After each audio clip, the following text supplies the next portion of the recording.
अपनी लाइफ में फाइनेंस को समझो। नमस्ते दोस्तों, बुक एफएम में आप सभी का स्वागत है।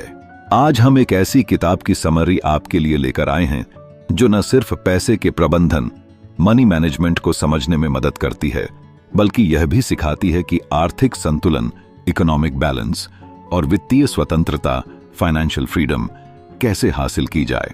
दोस्तों, हम बात कर रहे हैं फाइनेंस एट द थ्रेशोल्ड किताब की, जिसे लिखा है क्रिस्टोफर हाउटन बड ने। यह कोई साधारण फाइनेंस बुक नहीं है, बल्कि यह एक ऐसी सोच को जन्म देती है जो हमारे वित्तीय भविष्य को लेकर हमारी समझ को पूरी तरह बदल सकती है। अब जरा सोचिए, जब हम किसी दरवाजे पर खड़े होते हैं तो हमारे सामने दो ही रास्ते होते हैं। या तो हम उस दरवाजे को पार कर एक नई दुनिया में कदम रखें, या फिर वहीं खड़े रहें और अवसर को हाथ से जाने दें। फाइनेंस एट द थ्रेशोल्ड इसी विचार को प्रस्तुत करती है, जहां थ्रेशोल्ड यानी दहलीज का मतलब है वित्तीय दुनिया में एक नई सोच की ओर बढ़ने का मौका। यह किताब पारंपरिक आर्थिक ढांचे से परे जाकर हमें यह सिखाती है कि कैसे हम समाज, व्यवसाय और व्यक्तिगत वित्त को एक साथ संतुलित कर सकते हैं। आज के समय में हम सभी पैसे कमाने की होड़ में लगे हुए हैं, लेकिन क्या हमने कभी सोचा है कि वास्तविक अर्थों में पैसे का महत्व क्या है? पैसा सिर्फ एक साधन है या उससे कहीं अधिक कुछ? क्या हमारा आर्थिक सिस्टम सही दिशा में आगे बढ़ रहा है या फिर हमें किसी बड़े बदलाव की जरूरत है? इन सभी सवालों का जवाब यह किताब देती है, जिसमें लेखक हमें एक नैतिक और स्थायी वित्तीय प्रणाली, ethical and sustainable financial system की जरूरत के बारे में समझाते हैं। लेखक कहते हैं कि हमें सिर्फ अपनी व्यक्तिगत संपत्ति, पर्सनल वेल्थ बढ़ाने पर ध्यान नहीं देना चाहिए, बल्कि एक ऐसे आर्थिक ढांचे की ओर बढ़ना चाहिए जहां सामाजिक कल्याण, सोशल वेलफेयर और समग्र आर्थिक विकास, होलिस्टिक इकोनॉमिक ग्रोथ भी सुनिश्चित हो। अगर हम सिर्फ पैसे को बचाने या बढ़ाने की तकनीक सीख लें, लेकिन आर्थिक मूल्यों, इकोनॉमिक वैल्यूज को न समझें, तो वह अधूरा ज्ञान ही होगा। इस किताब में सबसे खास बात यह है कि यह पैसे और वित्तीय दुनिया को सिर्फ आंकड़ों, नंबर्स के आधार पर नहीं देखती, बल्कि इसके पीछे छिपे गहरे सामाजिक और नैतिक पहलुओं को उजागर करती है। यह हमें यह भी सिखाती है कि कैसे पारंपरिक अर्थशास्त्र, ट्रेडिशनल इकोनॉमिक्स के बजाय एक व्यक्तिगत और सामाजिक रूप से जागरूक वित्तीय दृष्टिकोण, सोशली अवेयर फाइनेंशियल अप्रोच अपनाया जाए।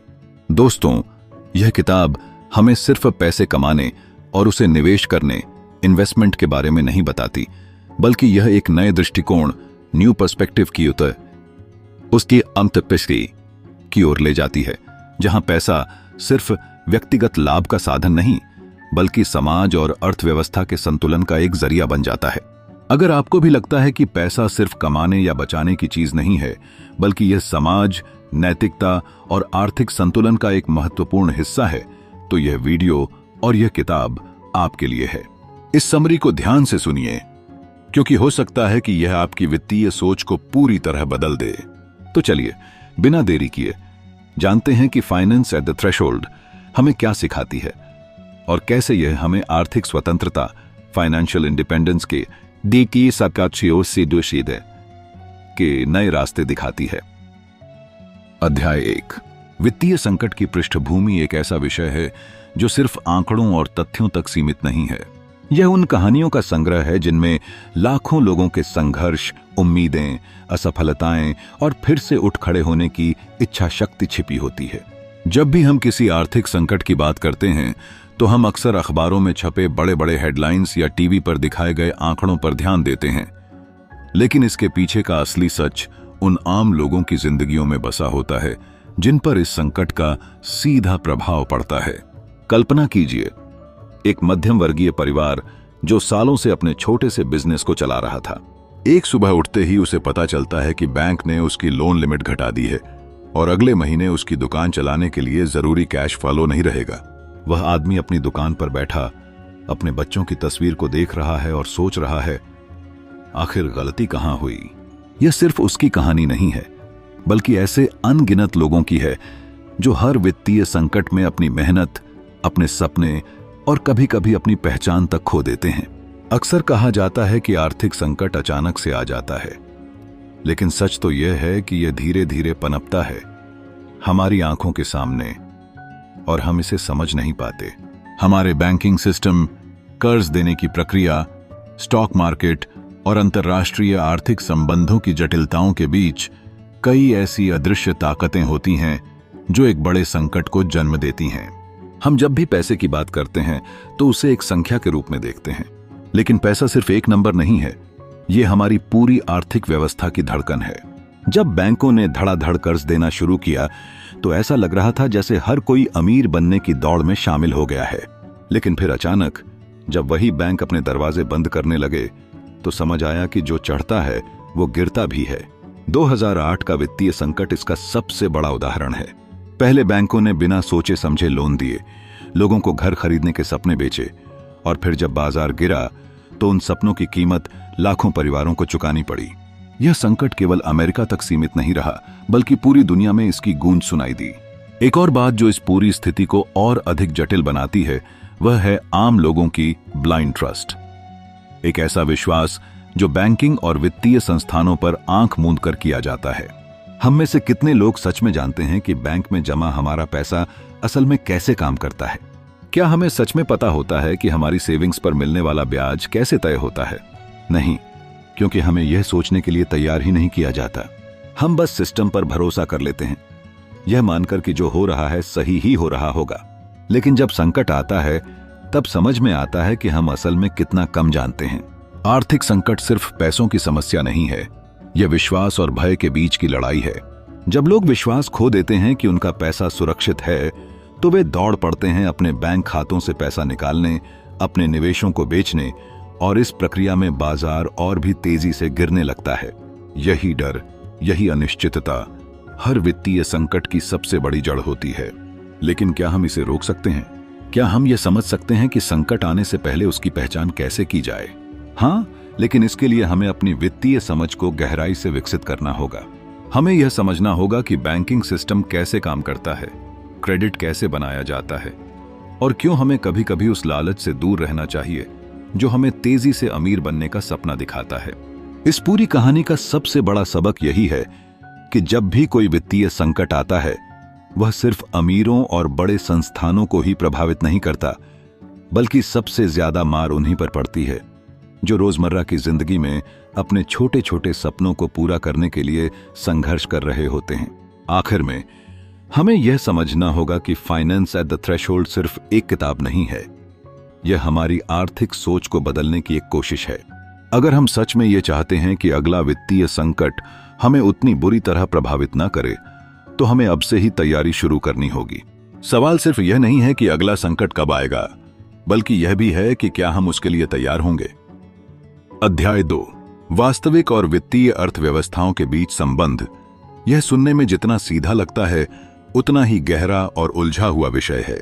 जब भी हम अर्थव्यवस्था का नाम सुनते हैं हमारे दिमाग में शेयर बाजार के ग्राफ, बैंकों की ऊंची इमारतें और डॉलर या रुपये की चमचमाती तस्वीरें आ जाती हैं।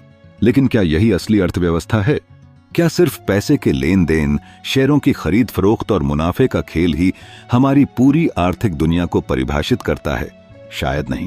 सोचिए, एक छोटा सा गांव है जहां लोग मिलकर खेती करते हैं, दूध निकालते हैं, बर्तन बनाते हैं और अपनी जरूरतें पूरी करते हैं।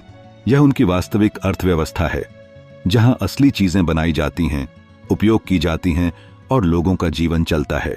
अब इसी गांव में एक व्यापारी आता है जो कहता है कि अगर लोग अपने खेतों और सामान को बेचने के बजाय उनसे उधारी लेकर भविष्य में ज्यादा पैसा कमाने पर ध्यान दें तो उनकी जिंदगी बदल सकती है। धीरे धीरे गांव में उधारी बढ़ती जाती है, पैसे का लेन देन बढ़ता जाता है और लोग इस नई वित्तीय व्यवस्था में उलझने लगते हैं। यहां से एक नई दुनिया की शुरुआत होती है, वित्तीय अर्थव्यवस्था, जो असल चीजों से नहीं बल्कि उनके मूल्य के अनुमान और भविष्य की संभावनाओं पर चलती है। क्रिस्टोफर हाउटनबर्ग हमें इस बदलाव को समझने के लिए मजबूर करते हैं। वह बताते हैं कि कैसे वित्तीय अर्थव्यवस्था, जिसे हम बैंकिंग, निवेश और क्रेडिट सिस्टम के रूप में जानते हैं, वास्तविक दुनिया से जुड़ी होती है, लेकिन धीरे धीरे उससे अलग भी हो जाती है। एक समय था जब पैसा सिर्फ एक माध्यम था।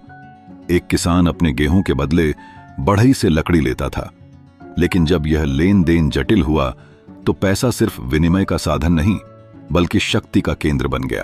अब जरा कल्पना कीजिए, एक कंपनी है जो असली चीजें बनाती है, चलिए मान लेते हैं कि वह गाड़ियां बनाती है। गाड़ियां असली हैं, उन्हें छुआ जा सकता है, इस्तेमाल किया जा सकता है। लेकिन जब यह कंपनी शेयर बाजार में लिस्ट होती है तो इसका मूल्य सिर्फ गाड़ियों की बिक्री पर निर्भर नहीं करता, बल्कि उस उम्मीद पर भी निर्भर करता है कि भविष्य में यह कितनी गाड़ियां बेचेगी। यहां वित्तीय अर्थव्यवस्था असली दुनिया को पीछे छोड़ने लगती है। अब असली चीजों से ज्यादा उनके संभावित मूल्य की कीमत होती है। यही कारण है कि कई बार हमें ऐसा लगता है कि हमारी पूरी आर्थिक प्रणाली हवा में तैर रही है। जब तक चीजें सही चल रही होती हैं, हमें फर्क नहीं पड़ता, लेकिन जैसे ही शेयर बाजार गिरता है, कंपनियों की वैल्यू कम हो जाती है और अचानक हम एक आर्थिक संकट में होते हैं, बिना यह समझे कि असल में हुआ क्या है। होटन बड हमें यह सोचने पर मजबूर करते हैं कि क्या हम सिर्फ पैसे के नंबरों और ग्राफ के आधार पर अपनी असली दुनिया को चला सकते हैं? क्या सिर्फ अनुमान और भविष्य की आशा पर बनी यह अर्थव्यवस्था टिकाऊ हो सकती है, या फिर हमें एक संतुलन बनाना होगा जहां असली और वित्तीय दुनिया एक दूसरे के साथ जुड़ी भी रहें और एक दूसरे को नुकसान भी न पहुंचाएं? इस रिश्ते को सही तरह से समझे बिना हम कभी भी एक स्थायी और मजबूत आर्थिक व्यवस्था नहीं बना सकते। यह एक ऐसी सच्चाई है जिसे जितनी जल्दी हम समझें उतना ही अच्छा होगा, क्योंकि अगर हमने इसे नजरअंदाज किया तो हम उसी भ्रम में जीते रहेंगे जहां पैसा असली चीजों से ज्यादा अहमियत रखने लगेगा, और यही भ्रम हर आर्थिक संकट की जड़ है। अध्याय 3, वित्तीय प्रणालियों का विकास। एक समय की बात है जब दुनिया में व्यापार सिर्फ वस्तु विनिमय बार्टर सिस्टम के जरिए होता था। किसान अपने खेतों में उगाई गई फसल को लेकर बाजार जाता और उसे किसी बुनकर से कपड़े या किसी लोहार से औजारों के बदले में अदला बदली करनी पड़ती। यह प्रक्रिया सरल तो थी, लेकिन बेहद सीमित और असुविधाजनक भी। अगर कोई चीज आपको चाहिए थी तो जरूरी नहीं कि सामने वाला आपकी वस्तु लेने के लिए तैयार हो। और इसी जरूरत ने जन्म दिया वित्तीय प्रणालियों, फाइनेंशियल सिस्टम्स को, जिसने मानव इतिहास को पूरी तरह बदल कर रख दिया। सोने चांदी के सिक्कों से लेकर डिजिटल ट्रांजैक्शन तक का सफर सिर्फ तकनीकी बदलावों की कहानी नहीं है, बल्कि यह हमारी मानसिकता, हमारी आवश्यकताओं और हमारी वित्तीय समझ के विकास की कहानी भी है। पुराने समय में जब सिक्कों का चलन शुरू हुआ तो समाज में पहली बार संपत्ति को संग्रहित करने और उसे मापने का एक मानक मिला। राजाओं ने अपने साम्राज्य की ताकत को दर्शाने के लिए सोने और चांदी के सिक्कों को अपनी मुद्रा घोषित किया। यह व्यवस्था काफी प्रभावी साबित हुई, लेकिन समस्या तब आई जब व्यापार का विस्तार हुआ और लेन देन बढ़ने लगे। यहीं से बैंकिंग प्रणाली, बैंकिंग सिस्टम की शुरुआत हुई। व्यापारी अपना सोना सिक्का सुरक्षित रखने के लिए सुनारों के पास जमा करने लगे और बदले में एक लिखित पर्ची मिलती थी जो यह प्रमाणित करती थी कि उनके पास अमुक मात्रा में संपत्ति मौजूद है। धीरे धीरे यह पर्चियां खुद लेन देन का माध्यम बनने लगीं और आधुनिक बैंक नोटों, बैंक नोट्स की नींव रखी गई। यह दुनिया के लिए पहला संकेत था कि पैसा सिर्फ धातु का टुकड़ा नहीं, बल्कि विश्वास का एक साधन है। जैसे जैसे दुनिया आगे बढ़ी, वित्तीय प्रणालियां भी विकसित होती गईं। औद्योगिक क्रांति, इंडस्ट्रियल रेवोल्यूशन ने इसमें और तेजी ला दी। फैक्ट्रियों को चलाने के लिए बड़े पैमाने पर पूंजी की जरूरत पड़ी और इसी जरूरत ने निवेश, इन्वेस्टमेंट और अर्न क्रेडिट की अवधारणा को जन्म दिया। बैंक अब सिर्फ पैसे रखने का स्थान नहीं रह गए, बल्कि उन्होंने उद्यमियों और व्यापारियों को पैसे उधार देकर नए व्यापार खड़े करने में मदद करनी शुरू कर दी। इसी के साथ शेयर बाजार, स्टॉक मार्केट की भी शुरुआत हुई, जहां कंपनियों ने जनता को अपने व्यापार में हिस्सेदारी देने के लिए शेयर जारी किए। लेकिन क्या यह सब इतना आसान था? नहीं।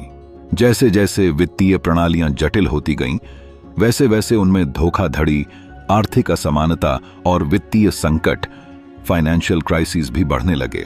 सन 1929 की महामंदी, ग्रेट डिप्रेशन, इसका सबसे बड़ा उदाहरण थी, जब शेयर बाजार धराशायी हो गया और लाखों लोग रातों रात कंगाल हो गए। इसी संकट के बाद सरकारों और केंद्रीय बैंकों को एहसास हुआ कि वित्तीय प्रणालियों को नियंत्रित, रेगुलेट करने के लिए सख्त नियमों की जरूरत है। आधुनिक युग में जब हम क्रेडिट कार्ड, इंटरनेट बैंकिंग और डिजिटल करेंसी, क्रिप्टो करेंसी की बात करते हैं, तो यह समझना जरूरी है कि इनकी जड़ें कहां हैं। डिजिटल बैंकिंग और ऑनलाइन पेमेंट सिस्टम हमें जितना सहज लगता है, इसके पीछे वर्षों की मेहनत, असंख्य नीतियां और लोगों के विश्वास का योगदान रहा है। बिटकॉइन और ब्लॉकचेन जैसी तकनीकों ने यह साबित कर दिया कि वित्तीय प्रणालियां अब सिर्फ सरकारों के नियंत्रण में नहीं हैं, बल्कि तकनीक और नवाचार के जरिए आम लोग भी इसमें बदलाव ला सकते हैं। लेकिन सवाल यह है कि इस पूरी यात्रा में सबसे महत्वपूर्ण क्या रहा? विश्वास, ट्रस्ट।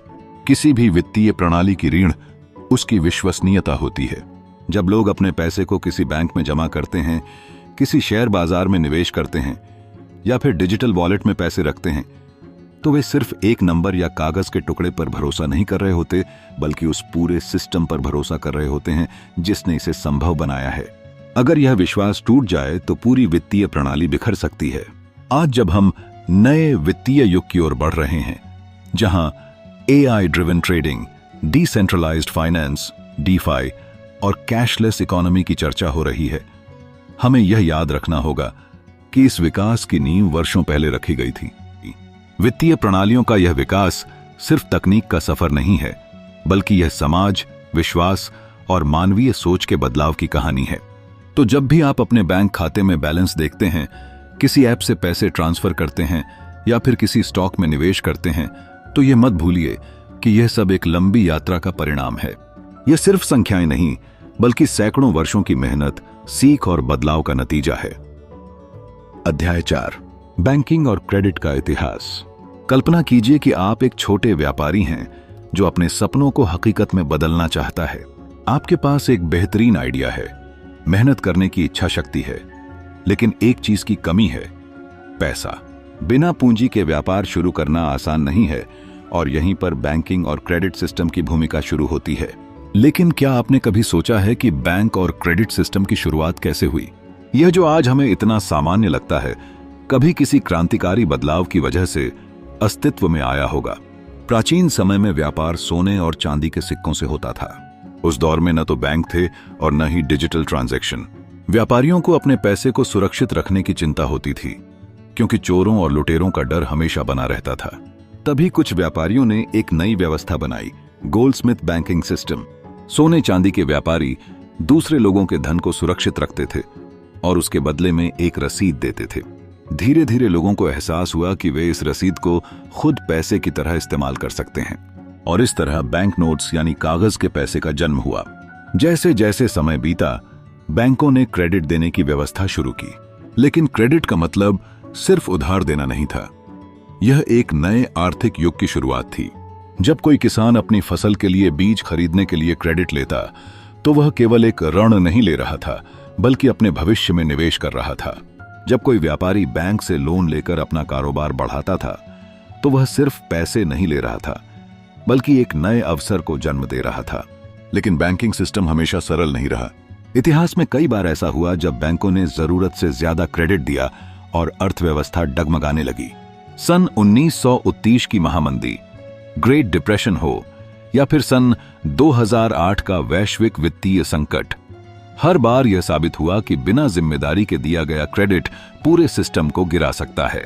अब सोचिए, अगर क्रेडिट का सही इस्तेमाल किया जाए तो यह किसी को गरीबी से अमीरी तक पहुंचा सकता है, लेकिन अगर इसे लापरवाही से दिया जाए तो यह पूरी अर्थव्यवस्था को तहस नहस कर सकता है।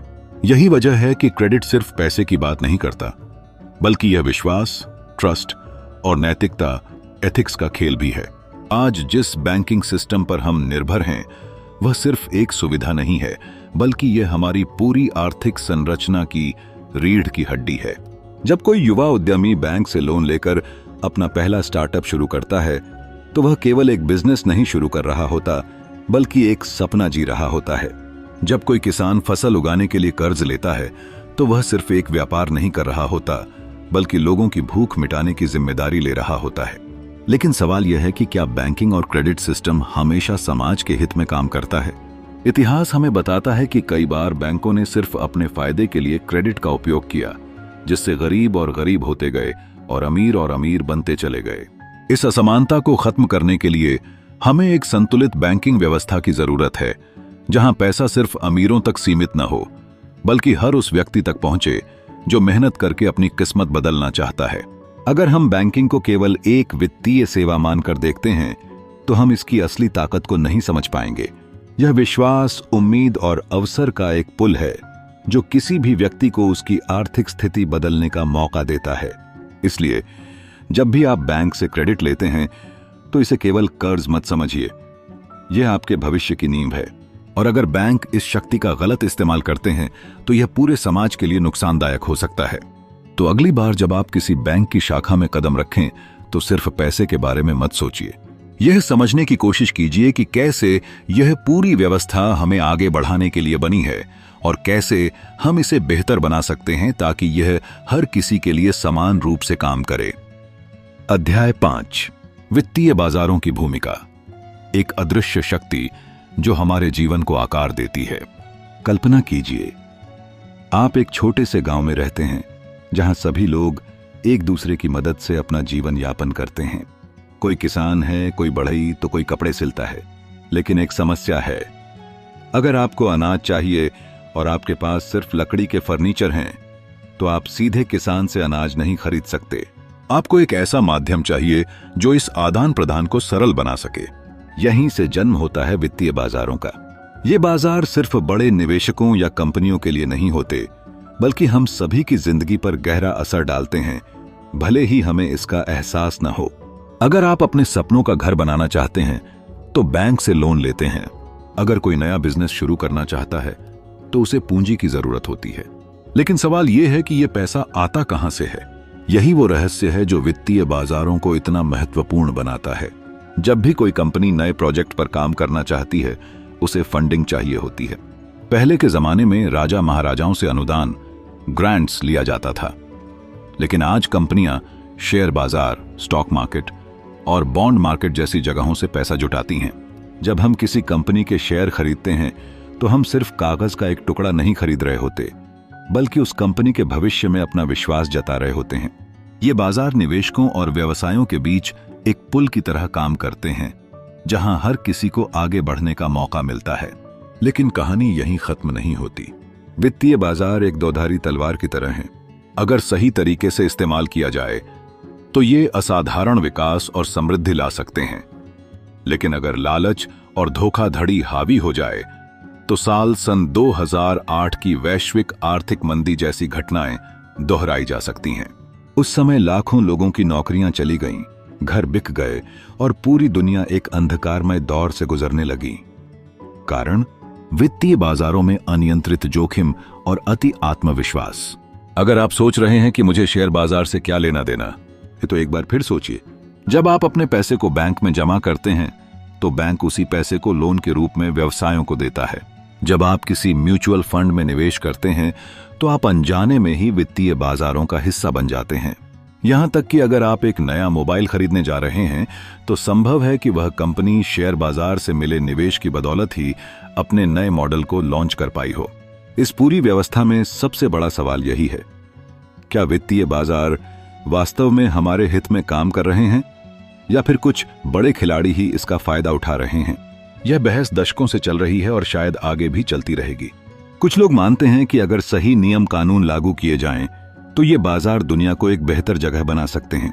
लेकिन अगर लालच और निजी स्वार्थ हावी हो जाए तो यही बाजार एक बड़े संकट का कारण भी बन सकते हैं। असल में वित्तीय बाजार एक जीवंत ऑर्गेनिज्म की तरह हैं, जो लगातार बदल रहे हैं, सीख रहे हैं और नए अवसर पैदा कर रहे हैं। हमारे लिए सबसे महत्वपूर्ण बात यह है कि हम समझदारी से निवेश करें, वित्तीय शिक्षा को अपनाएं और अपने फैसले बिना सोचे समझे भीड़ के पीछे चलकर न लें। तो अगली बार जब आप शेयर बाजार की खबरें सुनें, बैंक में पैसे जमा करें या किसी कंपनी का नाम किसी आर्थिक पत्रिका में देखें, तो यह याद रखें कि ये वित्तीय बाजार ही हैं जो हमारे भविष्य को आकार दे रहे हैं। सवाल सिर्फ इतना है, क्या हम इस व्यवस्था को समझने और इसका सही इस्तेमाल करने के लिए तैयार हैं? अध्याय 6, वित्तीय नवाचार और जोखिम। कल्पना कीजिए कि आप एक नाव में बैठे हैं जो एक विशाल समुद्र में धीरे धीरे आगे बढ़ रही है। यह समुद्र वित्तीय दुनिया का है, जहां हर लहर एक नए अवसर या खतरे का संकेत देती है। आप इस नाव के कप्तान हैं और आपके पास एक सुनहरा मौका है अपने वित्तीय भविष्य को नई ऊंचाइयों तक ले जाने का। लेकिन तभी एक तेज हवा चलती है, लहरें उफान मारने लगती हैं और आपको समझ नहीं आता कि आगे क्या होगा। यह स्थिति बिल्कुल वैसी ही है जैसी वित्तीय नवाचार और जोखिम की दुनिया में देखने को मिलती है। जब भी कोई नया फाइनेंशियल इनोवेशन फाइनेंशियल इनोवेशन आता है तो वह दो चीजें लेकर आता है, अवसर और जोखिम। इंसान हमेशा से कुछ नया खोजने और बनाने की कोशिश करता आया है और यही जिज्ञासा हमें नई नई तकनीकों और प्रणालियों तक लेकर जाती है। लेकिन क्या हर नवाचार सही साबित होता है? क्या यह हमारे लिए फायदेमंद होता है या कहीं यह एक नए संकट को जन्म देने वाला होता है? अतीत में हमने देखा है कि credit card, digital banking, stock market innovation और क्रिप्टो करेंसी जैसी चीजों ने हमारी वित्तीय दुनिया को पूरी तरह बदल दिया। ये इनोवेशन हमें आर्थिक रूप से सशक्त बनाते हैं, लेकिन साथ ही इनके पीछे छुपा जोखिम भी उतना ही बड़ा होता है। जब पहली बार डेरिवेटिव्स का इस्तेमाल हुआ तो यह वित्तीय बाजार को स्थिरता देने के लिए किया गया था। लेकिन सन 2008 की ग्लोबल फाइनेंशियल क्राइसिस ने दिखाया कि अगर इनोवेशन का गलत इस्तेमाल हो तो यह पूरी दुनिया की अर्थव्यवस्था को हिला सकता है। एक आम आदमी के लिए वित्तीय नवाचार किसी जादुई चाबी की तरह लगता है जो उसे रातों रात अमीर बना सकती है। लेकिन क्या वास्तव में ऐसा होता है? इतिहास हमें बताता है कि जब भी कोई नया वित्तीय उत्पाद, फाइनेंशियल प्रोडक्ट बाजार में आता है तो शुरुआती दिनों में हर कोई उसे लेकर उत्साहित रहता है। फिर धीरे धीरे उसकी जटिलताएं सामने आने लगती हैं। यह किसी नए नाविक सेलर के समुद्र में पहली बार जहाज चलाने जैसा है। जब तक मौसम सही है तब तक सब कुछ सुचारू रूप से चलता रहता है, लेकिन जैसे ही तूफान आता है उसकी असली परीक्षा शुरू होती है। अब बात करें बिटकॉइन और क्रिप्टो करेंसी की। जब यह बाजार में आई तो इसे एक वित्तीय क्रांति के रूप में देखा गया। लोगों ने इसमें पैसे लगाए, कुछ ने लाखों कमाए और कुछ ने अपना सब कुछ खो दिया। यह इस बात का प्रमाण है कि नवाचार जितना बड़ा होता है, जोखिम भी उतना ही बड़ा होता है। लेकिन असली सवाल यह है कि क्या हमें वित्तीय नवाचार से डरना चाहिए? डरना नहीं चाहिए, बल्कि समझदारी से काम लेना चाहिए। हर नया इनोवेशन एक प्रयोग होता है जिसमें सफलता और विफलता दोनों का ही स्थान होता है। अगर कोई व्यक्ति यह सोचकर किसी नए वित्तीय उत्पाद में निवेश करता है कि यह उसे बिना मेहनत किए अमीर बना देगा, तो वह खुद को जोखिम में डाल रहा है। ठीक वैसे ही जैसे अगर कोई बिना नेविगेशन सिस्टम के समुद्र में चला जाए तो वह रास्ता भटक सकता है। इस पूरे सिस्टम में सबसे महत्वपूर्ण भूमिका बैंकों और वित्तीय संस्थानों की होती है। वे नई रणनीतियां बनाते हैं, लेकिन जब वे केवल मुनाफे पर ध्यान केंद्रित करने लगते हैं और जोखिम को नजरअंदाज कर देते हैं तो पूरी वित्तीय व्यवस्था खतरे में पड़ जाती है। यही कारण है कि हमें सिर्फ नवाचार पर नहीं, बल्कि उसके साथ जुड़े जोखिमों पर भी ध्यान देना चाहिए। हमारी मौजूदा दुनिया में फिनटेक, आर्टिफिशियल इंटेलिजेंस, AI आधारित ट्रेडिंग और ब्लॉकचेन टेक्नोलॉजी जैसे कई नए नवाचार उभर रहे हैं। ये हमें तेज और सुरक्षित लेन देन का मौका देते हैं, लेकिन साथ ही ये साइबर फ्रॉड, डेटा ब्रीच और वित्तीय अस्थिरता जैसी चुनौतियों को भी जन्म देते हैं। इसलिए हमें हमेशा यह समझना होगा कि कोई भी नया वित्तीय साधन पूरी तरह सुरक्षित नहीं होता। यह हमें अवसर और खतरे दोनों देता है, और असली ताकत हमारे हाथों में होती है कि हम इसे किस तरह इस्तेमाल करते हैं। सोचिए, अगर कोई आपको एक नई नाव दे दे लेकिन आपको उसे चलाने की जानकारी न हो, तो क्या आप उसे लेकर सीधे समुद्र में उतर जाएंगे? शायद नहीं। ठीक इसी तरह जब भी कोई नया वित्तीय इनोवेशन आता है तो हमें उसे अपनाने से पहले उसकी पूरी समझ लेनी चाहिए। तभी हम वित्तीय तूफानों का सामना कर सकते हैं और अपने आर्थिक भविष्य को सुरक्षित बना सकते हैं। तो दोस्तों, अगली बार जब भी आप किसी नए फाइनेंशियल इनोवेशन के बारे में सुने तो उसे सिर्फ एक लॉटरी टिकट की तरह मत देखें, बल्कि इसे एक ऐसी संभावना समझें जो सही जानकारी और सतर्कता के साथ आपको आगे बढ़ने का मौका दे सकती है। याद रखें, नवाचार हमेशा फायदेमंद होता है, लेकिन सिर्फ तब जब उसे सही तरीके से समझा और इस्तेमाल किया जाए। अध्याय 7, वित्तीय नियमन और पर्यवेक्षण। कल्पना कीजिए कि आप एक ऐसी दुनिया में रहते हैं जहां कोई नियम कानून नहीं है, कोई निगरानी नहीं है और हर कोई अपने तरीके से वित्तीय लेन देन कर रहा है। सोचिए, अगर बैंक अपने मन मुताबिक पैसे उधार देने लगे, कंपनियां बिना किसी जवाबदेही के निवेशकों का पैसा डुबाने लगे और सरकारें केवल मूकदर्शक बनी रहें, तो क्या होगा? यकीन मानिए, यह स्थिति किसी भयंकर तूफान से कम नहीं होगी। ऐसा ही हाल तब होता है जब वित्तीय नियमन, फाइनेंशियल रेगुलेशन और पर्यवेक्षण, सुपरविजन कमजोर पड़ जाते हैं। लेकिन सवाल यह है कि क्या वित्तीय नियम कानून वास्तव में लोगों के भले के लिए बनाए जाते हैं या फिर यह केवल कुछ गिने चुने लोगों के फायदे के लिए होते हैं। जब भी कोई आर्थिक संकट आता है, हम अक्सर सुनते हैं कि सरकारें नए वित्तीय नियम लागू कर रही हैं, पर क्या ये नियम वास्तव में समस्या को हल करते हैं या फिर यह सिर्फ एक आंशिक समाधान, टेम्पररी फिक्स होता है। कहानी को थोड़ा और गहराई से समझते हैं। सन 2008 का वैश्विक आर्थिक संकट, ग्लोबल फाइनेंशियल क्राइसिस याद है। उस समय कई बड़े बैंक दिवालिया हो गए थे, लाखों लोगों की नौकरियां चली गई थीं और दुनिया भर की अर्थव्यवस्थाएं चरमरा गई थीं। जब इस संकट की जड़ को टटोला गया तो पता चला कि अत्यधिक लोन, जोखिम भरे निवेश और वित्तीय बाजारों पर कमजोर नियंत्रण इसकी मुख्य वजह थे। तब जाकर सरकारों को एहसास हुआ कि बिना सही निगरानी के पूरी वित्तीय प्रणाली, फाइनेंशियल सिस्टम किसी भी समय धराशायी हो सकती है। अगर हम ध्यान दें तो वित्तीय नियमन और पर्यवेक्षण का असली उद्देश्य संतुलन बनाए रखना है। यह ठीक वैसा ही है जैसे एक ट्रैफिक पुलिस वाला सड़क पर खड़ा रहता है ताकि गाड़ियां सही दिशा में चलें, कोई दुर्घटना न हो और यातायात सुचारू बना रहे। लेकिन सोचिए, अगर वही पुलिस वाला केवल बड़ी गाड़ियों को ही रोकता है और छोटी गाड़ियों को जाने देता है, तो क्या यह न्याय संगत होगा? यही विडंबना वित्तीय दुनिया में भी देखने को मिलती है। कई बार नियामक संस्थाएं, रेगुलेटरी बॉडीज केवल बड़ी कंपनियों और बैंकों के हितों की रक्षा करने में व्यस्त रहती हैं, जबकि आम नागरिक या छोटे निवेशक उनकी नीति से प्रभावित होते हैं। अब सवाल यह उठता है कि क्या वित्तीय नियमों को इतना कठोर बना देना चाहिए कि व्यवसायों के लिए आगे बढ़ना ही मुश्किल हो जाए? अगर हर छोटे लेन देन पर अत्यधिक नियंत्रण लगाया जाए तो नवाचार, इनोवेशन और आर्थिक विकास, इकोनॉमिक ग्रोथ रुक सकता है। लेकिन अगर नियमन को पूरी तरह से हटा दिया जाए तो फिर वही हाल होगा जो किसी जंगल में होता है, जहां केवल ताकतवर जीव ही जीवित रहते हैं। लेखक क्रिस्टोफर हॉटनबर्ड इस बात पर जोर देते हैं कि हमें वित्तीय नियमों का एक ऐसा संतुलित मॉडल चाहिए जो न केवल बाजार की स्थिरता बनाए रखे बल्कि नैतिकता और पारदर्शिता, एथिक्स, ट्रांसपेरेंसी को भी प्राथमिकता दे। बाजारों को अनियंत्रित छोड़ना उतना ही खतरनाक है जितना कि बिना ब्रेक की गाड़ी को दौड़ाना। लेकिन दूसरी ओर यदि अत्यधिक सख्त नियम लगा दिए जाएं तो वित्तीय स्वतंत्रता बाधित हो सकती है, जिससे आर्थिक गतिविधियों की गति धीमी पड़ सकती है। तो आखिर समाधान क्या है? समाधान यह है कि नियम कानून इस तरह बनाए जाएं कि वे केवल बड़े खिलाड़ियों को ही नहीं बल्कि आम आदमी को भी ध्यान में रखें। सरकारों और वित्तीय संस्थाओं को यह समझना होगा कि विश्वास, ट्रस्ट ही किसी भी अर्थव्यवस्था की सबसे बड़ी संपत्ति होती है। यदि लोग अपने बैंकों, निवेश योजनाओं और सरकार की नीतियों पर भरोसा नहीं करेंगे तो कोई भी नियम कितने भी मजबूत क्यों न हो, वे कारगर नहीं होंगे। आज हम जिस वित्तीय दुनिया में जी रहे हैं उसमें नियमन और पर्यवेक्षण की भूमिका उतनी ही महत्वपूर्ण है जितनी किसी पुल की मजबूत नींव। अगर नींव कमजोर होगी तो पुल कभी भी गिर सकता है। इसलिए जरूरी यह है कि नियम कानून कठोर हों, लेकिन लचीलेपन, फ्लेक्सिबिलिटी के साथ, ताकि वे सभी के लिए लाभदायक साबित हो सकें।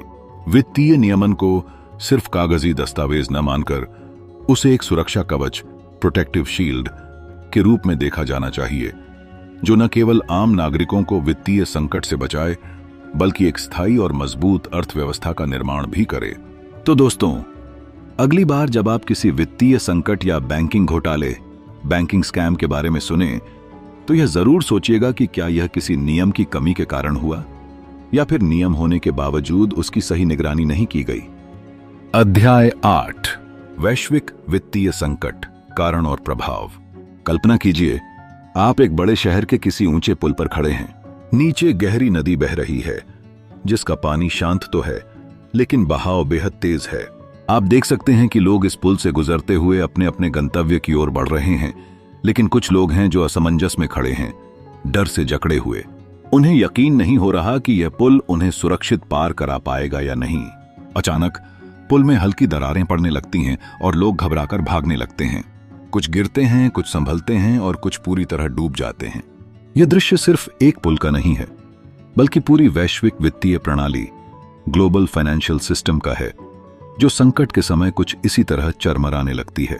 सन 2008 का वैश्विक वित्तीय संकट कोई अचानक आई आपदा नहीं थी।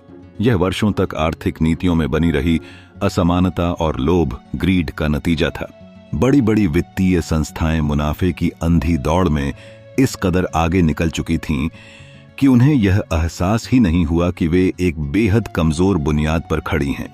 अमेरिका के सब प्राइम मॉर्गेज संकट ने इस पूरे ढांचे को झकझोर कर रख दिया। बैंक और वित्तीय कंपनियां लालच के वशीभूत होकर ऐसे लोगों को लोन देने लगीं जो उन्हें चुका ही नहीं सकते थे। यह ठीक वैसा ही था जैसे किसी कमजोर पुल पर भारी भरकम ट्रकों को लगातार दौड़ाया जाए बिना उसकी मजबूती की परवाह किए। धीरे धीरे यह संकट अमेरिका से यूरोप और फिर पूरी दुनिया में फैल गया। बैंक दिवालिया होने लगे, लोगों की नौकरियां छिन गईं और निवेशकों का पूरा पैसा डूब गया। इस पूरे संकट ने हमें एक बेहद कड़वी सच्चाई से सामना कराया। हमारी आर्थिक प्रणाली इंसानों की तरह ही है। अगर इसे ज्यादा बोझ दिया जाए तो यह टूट सकती है। लेकिन सवाल यह उठता है कि आखिर यह सब हुआ क्यों? इसका सबसे बड़ा कारण था नियमन, रेगुलेशन की कमी और लालच का बढ़ता स्तर। सरकारें और केंद्रीय बैंक, सेंट्रल बैंक्स बड़े वित्तीय संस्थानों पर लगाम लगाने में विफल रहे। ऐसा लगता था कि सभी एक तरह के माया जाल, इल्यूजन में फंसे हुए थे, जहां हर कोई यह मान बैठा था कि यह व्यवस्था हमेशा यूं ही चलती रहेगी। लेकिन जब यह बुलबुला फूटा तो पूरा सिस्टम हिल गया। यह संकट हमें यह भी सिखाता है कि वित्तीय प्रणाली सिर्फ संख्याओं और ग्राफ्स का खेल नहीं है, बल्कि यह असल जिंदगी पर गहरा असर डालती है। जब बैंक गिरते हैं तो सिर्फ बड़ी कंपनियां ही प्रभावित नहीं होती, बल्कि आम आदमी की जिंदगी भी बुरी तरह हिल जाती है। कोई अपनी जीवन भर की बचत खो देता है, किसी का घर छिन जाता है, तो कोई बेरोजगारी के अंधकार में चला जाता है। यह ठीक वैसा ही है जैसे किसी परिवार का मुखिया अपनी आय से अधिक खर्च करने लगे और कर्ज में डूबता जाए।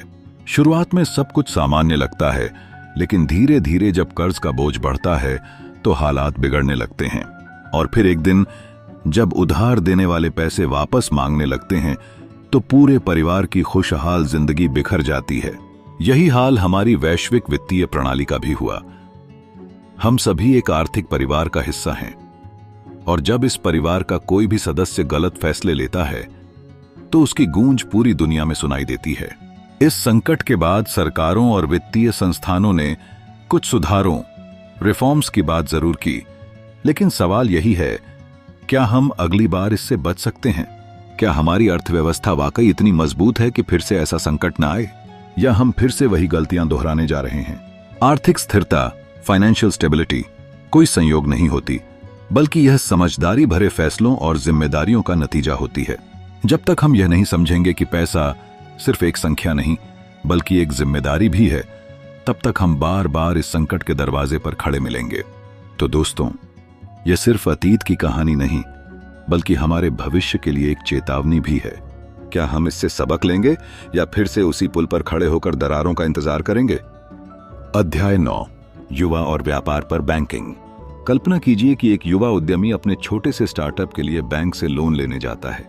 उसका सपना है कि वह अपने बिजनेस को नई ऊंचाइयों तक ले जाए, लेकिन बैंक के कठोर नियम और जटिल वित्तीय प्रक्रियाएं उसे आगे बढ़ने से रोक देती हैं। उसकी आंखों में एक चमक है, एक ऐसा जुनून जो कुछ नया और बड़ा करने की ललक से भरा हुआ है।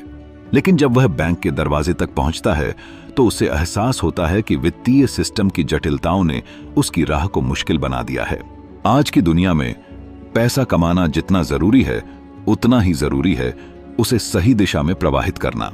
लेकिन सवाल ये उठता है कि क्या हमारी बैंकिंग प्रणाली वास्तव में युवाओं और छोटे व्यापारों को बढ़ावा देने के लिए तैयार है? अक्सर देखा जाता है कि जब कोई बड़ा उद्योगपति लोन के लिए अप्लाई करता है तो बैंक उसके लिए दरवाजे खोल देते हैं। लेकिन जब कोई नया उद्यमी, कोई छोटा व्यापारी या कोई युवा अपना बिजनेस शुरू करने के लिए फंड की जरूरत महसूस करता है तो उसे नौकरशाही के लंबे चौड़े नियमों और कठोर शर्तों का सामना करना पड़ता है। पारंपरिक बैंकिंग सिस्टम की सबसे बड़ी समस्या यह है कि यह सुरक्षा, सिक्योरिटी और गारंटी, कोलैटरल पर आधारित है।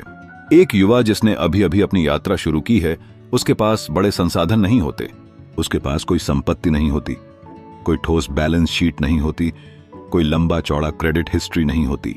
लेकिन उसके पास जो सबसे महत्वपूर्ण चीज होती है वह है आइडिया और कड़ी मेहनत करने की क्षमता। सोचिए, अगर स्टीव जॉब्स या मार्क जकरबर्ग जैसे लोग जब अपनी शुरुआत कर रहे थे तो अगर उन्हें सिर्फ बैंक की औपचारिकताओं की वजह से फंडिंग नहीं मिलती तो क्या वे अपनी क्रांतिकारी कंपनियों को खड़ा कर पाते?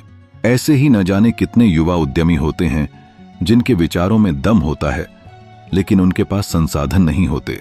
और यहीं पर बैंकिंग सिस्टम की सबसे बड़ी चुनौती सामने आती है। क्या बैंकों को सिर्फ सुरक्षित निवेश करना चाहिए या उन्हें जोखिम उठाने की हिम्मत दिखानी चाहिए? बैंकिंग सिस्टम में बदलाव लाने की जरूरत है। केवल उन्हीं को लोन देने की प्रवृत्ति जिनके पास पहले से ही पैसा है, समाज में आर्थिक असमानता को और गहरा कर देती है। अगर सही मायने में आर्थिक विकास करना है तो वित्तीय संस्थानों को युवाओं और छोटे व्यापारियों के लिए अपने दरवाजे खोलने होंगे। आज दुनिया भर में कई नए बैंकिंग मॉडल उभर रहे हैं। Micro finance, micro finance, peer to peer lending और क्राउड फंडिंग जैसी अवधारणाएं युवाओं और छोटे व्यापारियों को आर्थिक सहायता देने में महत्वपूर्ण भूमिका निभा रही हैं। इनमें पारंपरिक बैंकों की तरह भारी गारंटी की मांग नहीं की जाती, बल्कि व्यक्तिगत क्षमता, इनोवेटिव आइडियाज और बिजनेस मॉडल को प्राथमिकता दी जाती है। एक छोटे से गांव में रहने वाले रामू को लीजिए। उसके पास एक शानदार बिजनेस आइडिया है। वह जैविक खेती, ऑर्गेनिक फार्मिंग के प्रोडक्ट्स को ऑनलाइन बेचना चाहता है, लेकिन जब वह बैंक जाता है तो उसे बड़े बड़े दस्तावेजों की मांग की जाती है जो उसके पास हैं ही नहीं। लेकिन फिर वह एक माइक्रो फाइनेंस संस्थान से संपर्क करता है जहां उसके आइडिया को देखा जाता है, उसकी मेहनत को समझा जाता है और उसे लोन मिल जाता है।